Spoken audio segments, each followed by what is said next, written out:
So my name is Melissa Birch, and I'm here with Alexis Troschinetz, and we are with the Clean Energy Resource Teams at the Regional Sustainable Development Partnerships at the University of Minnesota Extension. And we're going to be talking about energy for renters. If you want or need captions, there is a captioning button at the bottom of your Zoom window. So feel free to turn that on and toggle on the captions if that's something that you'd like. Our webinar producer today is Rose, and so we are delighted to have her assisting with things like tech issues and monitoring the chat box and providing links. So if you have any tech issues, please feel free to reach out to Rose. And that actually brings us to what we're going to talk about today. So we have just a couple minutes on who CERTs is and kind of how we fit into the University of Minnesota Extension, but then we're going to dive right in to getting to know your home's energy use, tips for making your home comfortable and efficient, solar, how to pay for projects, and then we will also be joined by Young Mao, who will be talking about renter education options. So starting out, what is CERTs?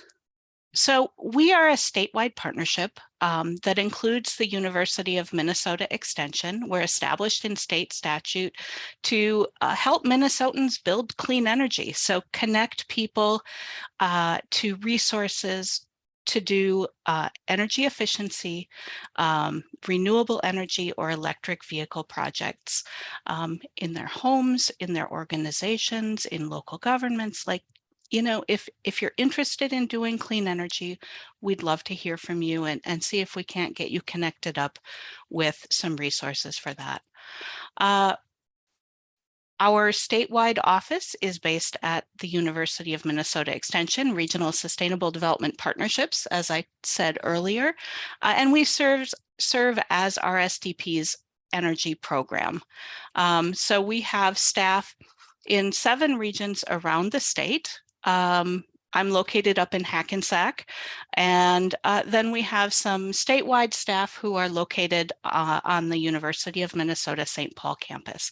And what we do is really provide hands-on assistance for organizations. We provide learning opportunities for all sorts of folks and what we call practical steps to clean energy, which is really about how do you get from point A of I'd like to do an efficiency project or, you know, reduce my energy bills or figure out if solar fits into my life, how to get from that point to actually implementing a project. And so we provide resources for kind of moving through that process. So diving into home energy use, we have some trivia questions. And so I'm going to put up the question, and I'd love for you to please answer in the chat. So question number 1 is, how much electricity does the average Minnesota home use in a month? Is it 80 kilowatt hours, 800 kilowatt hours, or 8,000 kilowatt hours? So go ahead and put your guess or knowledge. Some of you might actually, you know, have learned this before in the chat. I am seeing an 800 in there. B, I'm seeing lots of B, and it is in fact B. So the average Minnesota home uses about 800 kilowatt hours of electricity in a month. And a lot of folks also have natural gas, or some people, especially like in the area that I live in, have propane or some other delivered fuel. That consumption varies more because it tends to be used more for space heating in the winter. And so you might have a teeny tiny, you know, gas bill in the summer and then a pretty sizable gas bill in the winter. So one of the really important things to start with when you're thinking about home energy is getting to know your utility bill. So I'm not going to go into all this scary stuff here. It's really not scary. It's just really little tiny things. A few important things to note. You want to look at your total usage, which, as you can see here, is the 562 kilowatt hours in that particular month. And you can also see monthly usage data to see how things have gone up and down over time and whether you're making progress on reducing your energy consumption and your energy bill. Then it's really fun to play a game. I'm all about games, called What Caused That? So this happens to be my electric bill from a few years ago. And you can see there are some pretty sizable spikes in various places. So the first one, we're going to talk about space heaters, but the first one, the furnace went out and it took about a week for the furnace people to come and fix the furnace. And we heated with space heaters for a week. As you can see, that is not efficient. It's also a fire hazard, which we'll talk about more later. But so that was kind of spike number one. Then you can see air conditioning uses quite a bit of electricity. And then the other one, we really got excited about holiday lights this particular year. And even though I worked for CERTs, and even though I knew that I should really be using LED holiday lights, I had all these old, conventional historic, some of them were bordering on historic holiday lights. And so we put them all out, and you can see what that did to our electric bill. So it doesn't just apply to holiday lights, it's also all your lighting. We'll talk about that a little bit, but we had a definite non-LED light spike in that December-January period. And then the last bunch was sort of this electric vehicle. We added an electric vehicle, and that, of course, uses electricity. So that's one key point, is start and look at your bill. You might be able to see it online. A lot of utilities now have their bills online. All right, next trivia question. What is required for protection under the cold weather rule? Is it A, apply to a community action agency, B, call the utility to set up a payment plan, or C, own the building? We've got an A.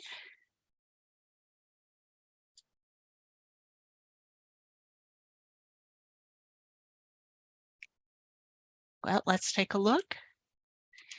It is in fact B.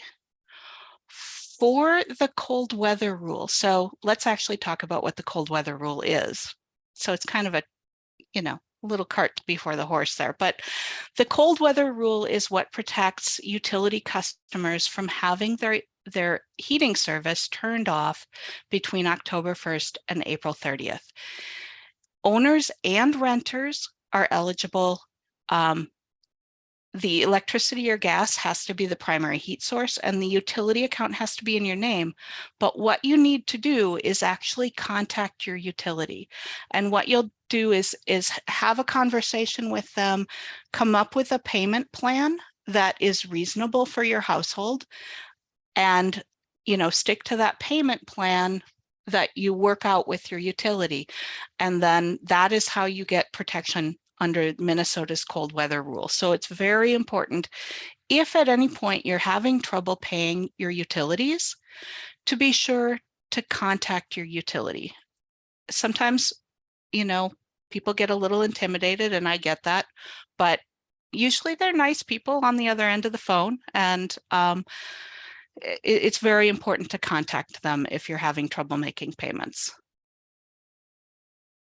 So when we think about a situation where someone is renting, there are some really important things to ask. And the first question is, who pays the utility bills? Because in some rental buildings or homes, the renter pays, and in others, the landlord pays. So being really clear about who pays that upfront is really important. How much are they usually? So that's good to know if you're just going to start to rent a place, because energy is another housing cost, right? When you look at the cost of a rental unit, what you're looking for is not only the amount that you're paying the landlord, but the cost of the energy that you're using as part of that home as well. And so being really clear upfront about how much your bills are likely to be is really important. And then another question, and this is, if you're have a good relationship with your landlord, or if you're someone who owns or manages a building, has there been an energy assessment, or it's also called an energy audit of the building? And so these can be offered by a variety of folks. Some electric and gas utilities offer them.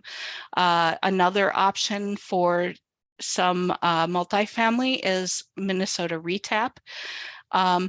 If the residents of the building are income qualified, then it might be possible to get that done through the weatherization assistance program. So important to think about. It's a first step for doing a lot of sort of deeper retrofits, which we will be talking about a little bit later, but think about that energy assessment. And remember to check for utility programs. So whether you are the building owner or manager or a resident of the building, check with your utility to find out what kinds of payment plans or averaged monthly bill programs, rebates, and other efficiency programs are available. And then finally, before we get right into sort of the tips for saving energy, be aware that if you are income qualified, you can access the energy assistance program and get help paying your energy bills. This is for renters as well as owners. So if you are a renter, you can apply for energy assistance program as long as you are the person who pays the utility bills. Similarly, the weatherization assistance program, you usually get to that through the energy assistance program because it's the same qualification in terms of income. And what that does is it reduces energy bills by making the homes more efficient. And it takes kind of a whole home approach to looking at things like insulation and air sealing and appliances and all sorts of different things. So this can also apply to rental homes. So then I'm going to pass it off to Alexis. Hello, everyone. I'm Alexis. Thanks for joining us today. This next segment is going to be all about how to make your home more comfortable and efficient. And to kick that off, we are going to have another little bit of trivia. So go ahead and answer in the chat. Why should you use LED bulbs? And could it be A, that they're energy efficient, that they contain no mercury, and or that they last a long time? A, B, or C in the chat when you have a chance. I see an A in there so far. I'm seeing some all of the above, A, B, C. You betcha. All three are applicable here. And they have been around a while now, so we're not going to spend a ton of time talking about it. But if you aren't using them yet, it's a great way, especially in a rental situation where as a renter, you don't have as much control over some of the bigger pieces of equipment potentially. LED lights are something you could put in yourself, and we have a guide to think about what's important with lighting. We have a mobile app, the rightlightapp.org. that you could pull up on your mobile phone and walk through your needs. They even have these tube lights and LEDs now. So all sorts of great options for lighting these days. And it does make up, you know, a chunk of the utility bill if you don't yet have them. Now for heating, you might remember from that earlier graph that Melissa showed, heating and cooling makes up over half of the energy use in a typical Minnesota home. And there are rights and responsibilities with respect to heating in Minnesota, in part because we're so darn cold here. But Minnesota law requires that landlords maintain rental properties so that they're fit to live in reasonable repair, but particularly this around heating, able to maintain a minimum temperature. And so if at any point the heating system stops working and you're renting, contact your landlord first. There's a responsibility there, and you communicating the need is part of that critical step to make it happen, make it fixed. Around heating and cooling, just like Melissa brought up some other good questions to be asking, particularly maybe either before you rent, if you're a renter, or if you're a property manager and you're looking to buy a new property, you could be asking what kinds of heating and cooling systems are in the building, just so you have a sense. Is it a radiator? Is it forced air? They have different maintenance that's needed, and you could talk through what are the maintenance needs. With a furnace, it's really important to change the furnace filter at least monthly. And it would be, that actually saves on your bills. It could save 5 to 15% on your heating bill if you keep up with actually changing out the furnace. And so being clear of whose responsibility that is could be really helpful at the start of or at any point when you're renting a space. And then under heating and cooling, learning about the thermostat. So if it is manual, programmable, or a smart thermostat, and how can it be used, and then learn how to use it if you don't know how to use it. And here's a little more about what we mean about the different thermostat options. Manual means it's all up to you to toggle it to the temperatures you need. Programmable means you can set times of day, days of the week, usually have some override settings for if you're on vacation, but it sticks to that schedule. Whereas smart is usually Wi-Fi enabled. You can access it through your phone, and it might have a learning aspect to it where it either knows where you are based on your phone location, or it has like an occupancy sensor, and it starts to optimize your heating and cooling needs based on that information. But some no-cost measures you can take is to always keep your thermostat in the winter set to 68 degrees during the day and lower it at night or when you're away to a comfortable, temperature. But keeping it at 68 degrees during the day is what's recommended for the best energy savings. So then you'd be looking at adjusting maybe what you're wearing if you're not quite warm enough at that temp, and looking at other ways to button up the home, and we'll get into that soon here. Window curtains can help. You can open them up on a sunny day, like today, at least where I am. Let the warmth of the sun into your home on those sunny days. And then you can close those curtains to sort of, add another layer to the window overnight when it's colder. But we generally want to keep out cold winter drafts, and you can kind of achieve that 68 degrees in the furnace a little easier if you seal up around doors using weather stripping, or draft snakes or sweeps along the bottom of the door. In the winter, I know this sounds very specific, but it is so important. Not only, of course, we've got our windows closed, hopefully in the winter, but make sure they're closed and latched, like actually locked, not just for security reasons, but when you do that, it's creating the optimal seal that the window can achieve. And also having storm windows, making sure those storm windows are closed and don't leave them open throughout the winter, because that extra barrier just really adds to your home. And if those things aren't cutting it on your windows, there is a plastic film. And this is another thing as a renter, one could put those in. You might want to confirm with the property manager that it's okay to put those on, but it's simply, it's just some two-sided tape and some plastic, and you run a hairdryer or other heating source, and you don't even have to do that to seal it up tight and have it look nice. Space heaters, Melissa touched on this earlier, and it's if you cannot keep your home at 68 degrees, what we least want you to do is turn to a space heater for making up a comfortable environment for your home. And if comfortable to you is actually 70 or 72, still use your furnace for that and not a space heater. But they're very expensive to operate, as you saw with the bar charts that Melissa showed, and they really can be a fire hazard.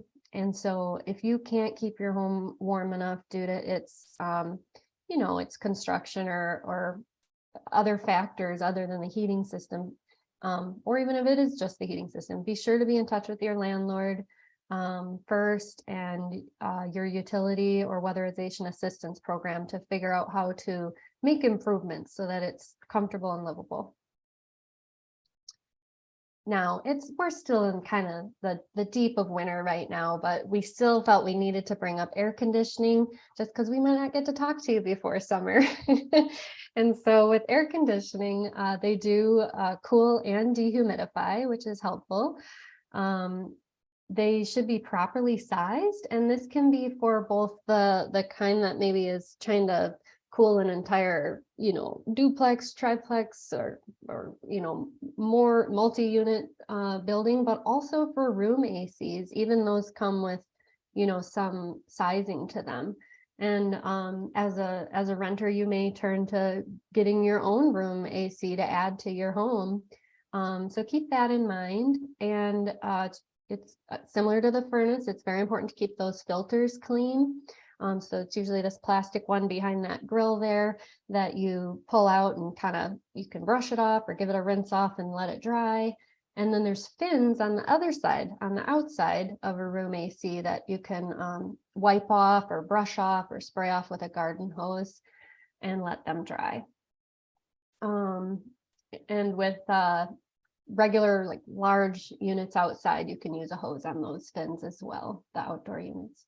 Keep an eye out for Energy Star when you can and buy those, because that's you're getting performance and energy savings that are tested and proven. And they have this rating, SEER or EAR and EER. And the higher that number is, the better. And right now you might see 13 or 14 on the low end and all the way up to 20 or 21 on the high end for that number. That's the number you're looking for. Much like winter, there's an optimal, you know, temperature for energy savings, and that would be about 78 degrees when occupied, and go ahead and turn it up a little higher when you're away. Window fans, again, we might not get to talk to you before summer. So fans are great supplement, and they use so much less energy than an air conditioner. So when you can use a fan for comfort, do that. A couple ways of doing that. You can do a window fan overnight, and you open your window, put a fan in there and blow the air in, not out. And that will be the most efficient way to get that cool air in for the night. Indoor fans, like the one above my head here, they cool people, not rooms. So just running it when no one is there is just wasting energy. So you want to make sure that you turn them off if you're not in the room. That's a wind chill effect it's creating on our bodies. So generally, don't try to heat or cool the outdoors. Just whenever you've got that furnace or air conditioner running, make sure your windows are all closed and doors are closed. Now, someone in the chat said they were interested early on in air source heat pumps. So I'm so glad to hear that, because we are going to talk about them a little bit today. They are an efficient way to heat and cool with electricity. They are basically an air conditioner that operates in reverse, and they move heat rather than make heat. So when you've got a furnace, it's burning something to create heat, usually. or if it's electric resistance, it's kind of heating up an element, right?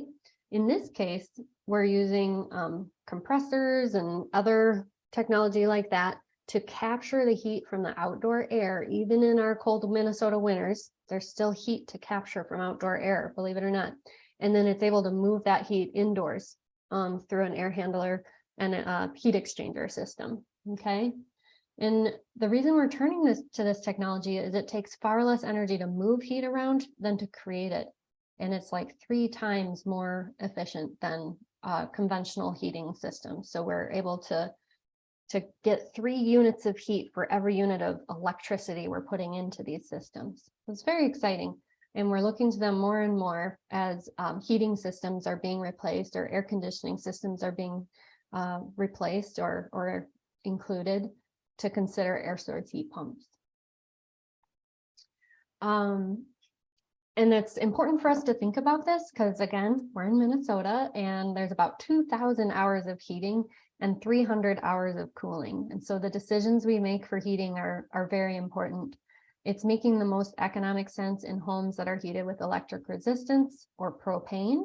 You're going to get automatic, immediate money savings when you switch to air source heat pumps. You can see some of those savings on the right here, 30% for propane and 55% when you've got electric resistance heating. And if you're going to be using it for your primary heating system, you want a cold climate air source heat pump. And right now, those are able to heat efficiently down to 5 degrees Fahrenheit. And then you would turn to your secondary heating system, the propane, the electric resistance, or your natural gas furnace for the rest of the heat you need during those colder times. That said, all winter long, if you have natural gas, that's still the most cost effective to heat in the coldest part of winter and all winter long. And there's a couple setups for air source heat pumps. Right now, there's this outdoor unit and an indoor unit that's for a ductless or mini split, and that works really well if you don't have any duct work at all. And then the one on the right is kind of, it looks like a conventional air source, air conditioning unit outside, but it's an air source heat pump in that same appearance. Now, we were talking about window air conditioners earlier, and unfortunately right now there isn't something quite comparable and market ready and Minnesota proven like that for Minnesota for air source heat pumps yet, but it's being tested in some other states. And I think in the coming years, we'll see something like that will be easier for someone in a renting a space to use. But right now, it'd be kind of a property manager decision at this point.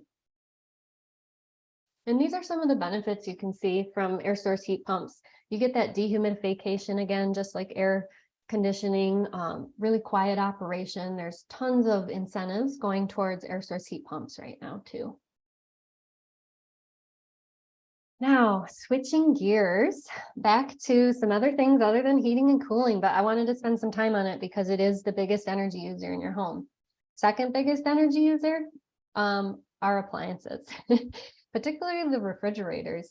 An old refrigerator can use 1,700 kilowatt hours a year, whereas a new one that's Energy Star rated is using less than a third of that. So it's really big energy savings when you can switch out an old inefficient refrigerator.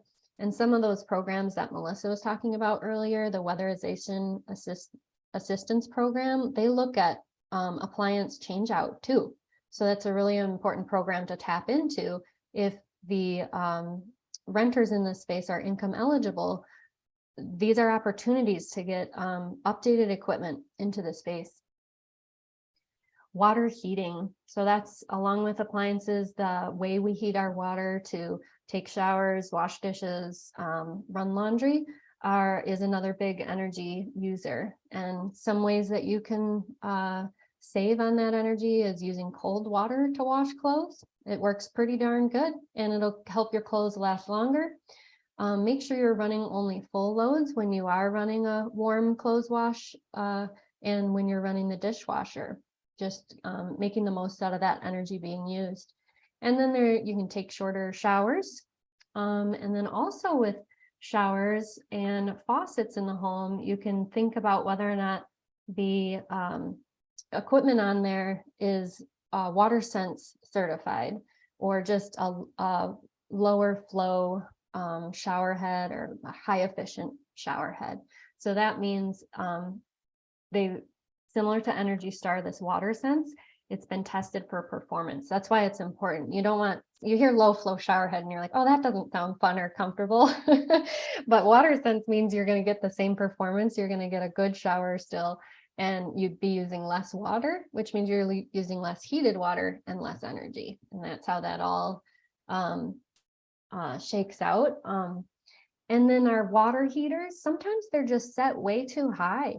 Anything above 120 degrees on your water heater is actually a risk, a safety risk, and could scald your hand, scald your skin or burn your skin. So setting that to 120 is the recommended temp. And then right at the water heater too, there's more we can do there. There's these insulation blankets that you can wrap around the water heater. Just make sure you don't cover any controls with that. And the water pipes right near the water heater, the first 5 feet or so, the hot water ones, go ahead and throw some hot water pipe insulation. It looks like a pool noodle. You just wrap that around the hot water pipe. So that's about it for energy efficiency. I'm going to talk just a moment about solar for renters. So more and more there's programs that property managers could be tapping into to put some solar on their property if they wanted. But as a renter and an individual bill payer, there are some other options. And one I want to share with you today is community solar gardens. But without telling you what that is, let's see what you think through a trivia question.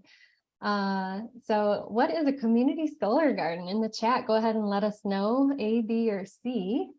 Is it a community garden with good sun, land where solar cells are grown, or a centrally located solar array that people can subscribe to? Go ahead and add it to the chat if you have a minute. C, says Joy and Tori. C is correct. We're getting silly with our trivia a little bit, so I'm glad you guys picked up on it. So here's a little diagram about that. Solar PV panels are installed somewhere in an optimal location, and that energy goes to the utility, and individuals can subscribe to be a part of having the coverage from that solar array's generation. And then so each subscriber, much like you'd subscribe to like a magazine or something, you pay a little bit each month, but you also get a credit every month from the utility. And those two things can sometimes either be a financial savings, like this last bullet talks about, or it might mean you're still paying just a little bit more to ensure that you have a cut of that solar energy. And this is, you have to see if you've got an offering in your area. So it's going to be available in some, but not all electric utility areas. And on the CERTs website about this, you can look up the programs available associated with your utility. Now I'm going to hand it back to Melissa to hear all about how do we actually pay for these projects, some of these equipment items. All right. Thanks, Alexis. So there are a number of different ways to actually pay for some of the projects, whether you are the renter or the property owner or manager. One that I referred to earlier was utility rebates. So checking with your utility to see what they offer is a good step. Another actually has to do with some legislation that was passed back in August of 2022, and that was the Inflation Reduction Act. And as part of the Inflation Reduction Act, there are going to be residential rebate programs established, and some of those rebates that will be available to both single-family households, single-family homes, and also multifamily homes. So I'm going to talk briefly about them. They are not yet active. They are coming soon, probably toward the end of this year or early in 2024. So now is a really good time to start figuring out, okay, what are the upgrades? What are the projects that would really help me save on my energy costs, so that when those rebates become active, then you can access them. So the first one that I want to talk about is the homes rebate. And this is for single-family homeowners, but also multifamily building owners. And this is a whole house approach that looks at overall reductions in energy usage within the building. And so there's rebate amounts based on the energy savings. So that is one. We're looking at that coming late 2023, early 2024. Then if you are a renter and are income qualified, or if you own a building with income qualified households, there is also the HERA, which is kind of a weird acronym, but the HERA rebates. And those will be up to $14,000 in rebates for various high efficiency appliances and insulation and various other things. So watch for those rebates that are coming. We have a link here, the cleanenergyresourceteams.org, Inflation Reduction Act, what you need to know. Keep an eye on that. We're updating that regularly with these programs as they come out. So keep an eye on that. And then if you are a multifamily building owner, there is a financing option available in many parts of Minnesota that allows you to finance at a low rate energy efficiency and renewable energy upgrades to your commercial property. So this is property assessed clean energy, and you essentially finance it. The savings pay for the cost of the project, and you repay it as a separate special assessment on your property tax assessment. So that is an option, and that's something, reach out to us. We're happy to help guide you through that whole process of applying and getting the project done. It's actually not terribly onerous. It's a reasonable application. Some additional resources that are available for both landlords and tenants, rights and responsibilities. This document is from the State Attorney General, and it talks about rights and responsibilities for landlords and tenants. Homeline is a rental legal helpline. Minnesota Housing provides various financing options for multifamily buildings. And then you can always check our website for various home energy guides and tips, and reaching out to us directly. And we've really flown through a lot of different things on our website, and we'll probably send this out in a follow-up email, but we have these handy dandy guides that cover a lot of the material that we just covered and some more. So if you remember, I talked about the scary stuff on the bill. We actually go into what that is and how to understand that, and more about, understanding your utility bill or other energy saving tips. So lots of different guides and slides. If you're presenting to people and want to present on energy, we have slides available, videos, Right Light guide, air source heat pump guide, all the guides. We've got guides. And with that, I think I'm turning it over. Oh, we have a poll. Forgot the poll. So poll is, I think, launching. It is. So feel free, from what you have learned in today's presentation, what do you plan to do in your home or community? So there's using LED light bulbs, setting your thermostat back. Oh, I see lots of things popping up. This is exciting. You can choose more than one too. Don't limit yourself. We'll just give this another minute or so.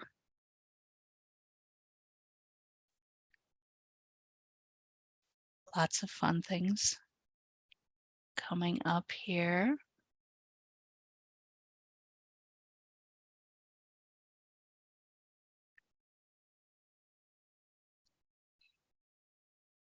All right, and there we go. Let's share the results. I think it's shared. We have lots of folks doing lots of different things. So awesome. And if you have any questions about any of these things, feel free to reach out to us. And with that, I think we can, whoops, there, learn a little bit more about renter education. Yes, hello, and thank you for giving me this opportunity to share our renter education program. Let's start by introducing who we are. So our next slide talks about our center. Go up one more, actually. There you go. We are. I am one of the team members from the Center for Family Development at here at Extension, and our center.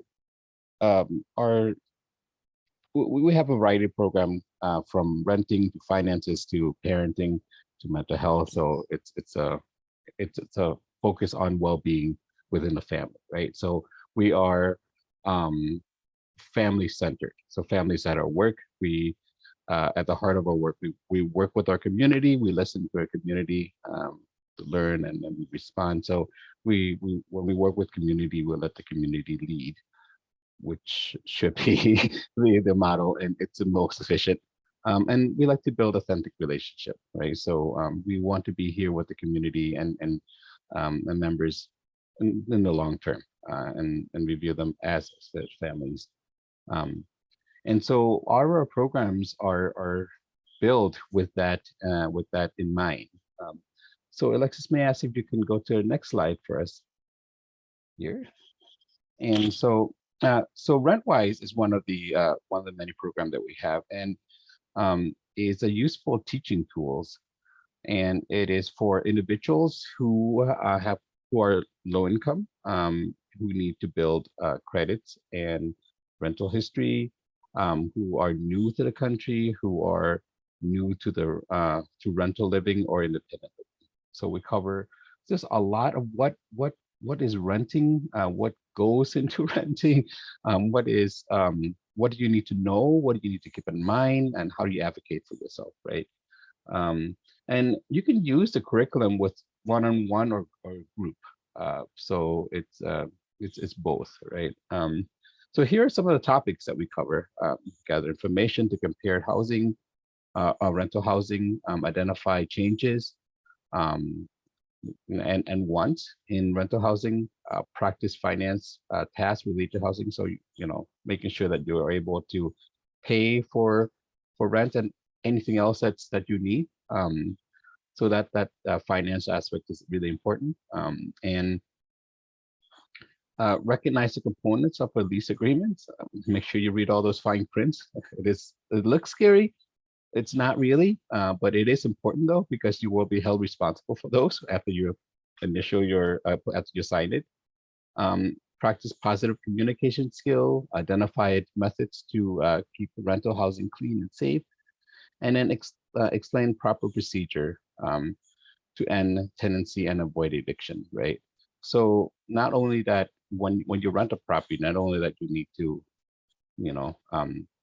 making sure you pay for it and making sure that you can furnish it, but be sure you have good communication with those who you rent it from, like your landlord. Having that positive relationship will help tremendously when you have issue, right? So the next slide So supporting families and community, right? So RentWise is a trainer. So we have two different curriculum. RentWise is for trainer. So we work with those who work with the community and members. It's a comprehensive curriculum, and it could be offered in person or via Zoom or asynchronous. And of course, you can look at our website to get training fees. And then there's a Renter 101 for individuals, and it's free. And so, but it takes an hour to do. If you are just want to know what it's what you need to keep in mind when you're renting, try to rent a 101 course. If you are teaching a community, please feel free to reach out to us to do the RentWise training. I know I go by really quickly, so please feel free to contact me if you have any questions. Very much happy to work with you. Thanks, Young. And we will definitely be opening things up for Q&A here soon. So you can either think about what you want to ask and come off mute, or go ahead and put some questions or comments in the chat that you'd want us to react to, and we will get to those real soon here. But some of the closing and wrap up is the certificate of participation. If you would like one of those for attending today, and or well-being points if you are a U of M employee and participating in that program, when on the next slide, when you get the evaluation, make sure you keep an eye out for the questions asking these two, if you would like either of them.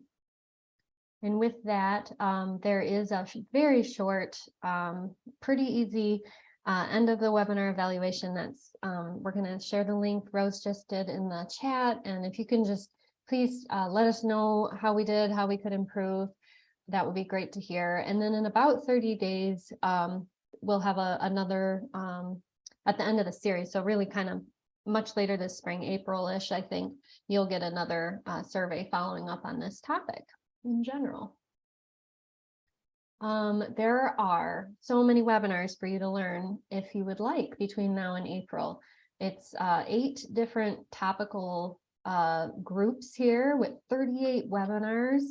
And the link that Rose just shared is kind of a one-stop shop to access all 8 of these. So don't feel like you need to scribble down the Z links here for getting more information about all these great webinars.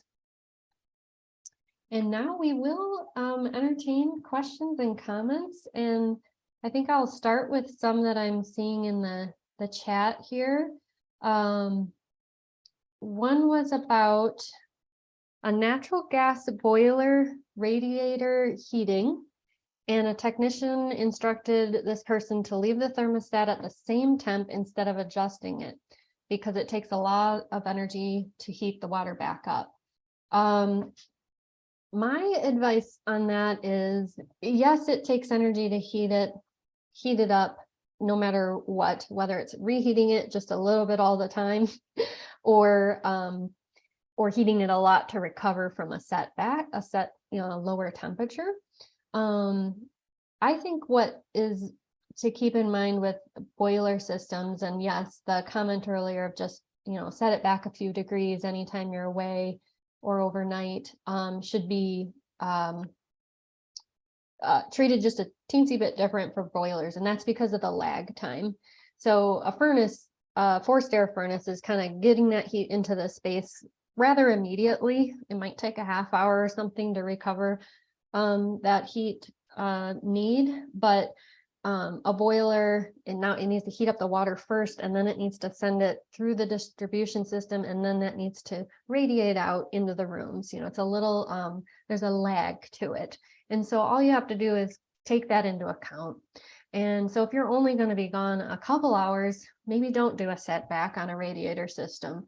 If you are going to be gone for a weekend or a week, certainly do a setback. And then for overnight, it's up to you, but you might want to consider, making sure it's actually, kind of using a programmable thermostat so that it's actually working on getting back to your comfortable set point of 68 degrees at like 4 in the morning, so that by 6 a.m. when you're up, you've got that comfortable feeling in the home. So that's my kind of long answer on boiler systems. Another person was asking about mini splits and air source heat pumps. So air source heat pumps go by a lot of names. Mini split is one of them. Ductless is another name. Ducted heat pumps is another for the central kind that hooks up into your ductwork. All of those have cooling that they provide. So they operate just like an air conditioner and heating. They do both. And I saw one other one about keeping an eye on Inflation Reduction Act rebates. And we did give you the one-stop shop link on the CERTs website. And once I'm not talking, I will find another link. There's a great one from Energy Star as well that makes it real clear like what the tax credits are right now that are available. So there's rebates coming, but there's tax credits available this year for some equipment. I'm excited to hear that Tess is going to see if they have a blanket on their water heater or pipe insulation. So that's great.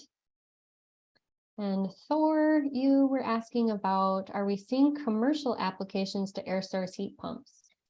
So there are. It all depends on that size. And if you're familiar with air conditioning unit sizes, it can be anywhere for a single family home, let's say 1.5 tons up to 3 or 4 tons. Okay. And then when we get into commercial scale size, we're talking about really big sizes, 5 to 20 tons. And that's actually a whole different technology, but it operates the same exact way. And the key word you'd be looking for is variable refrigerant flow. I'll type that in the chat. That is the commercial size air source heat pump. But a lot of folks, even especially with multifamily buildings, simply put many residential sized units, you know, 1 to 3 or 4, however many they need to kind of achieve what they need for the building, depending on the number of units in the building. And that's that is another way to go about it for multifamily of kind of that smaller to medium size, maybe 5 to 20 units might have just multiple residential systems. Melissa, do you see any others that are coming in? I didn't scroll all the way down yet. Oh, thanks. You typed it for me. All right, that is all I'm seeing. We will send out a recording, send out the recording and also all the links that we shared. So in case you didn't copy every single link, but you want them, they will be there.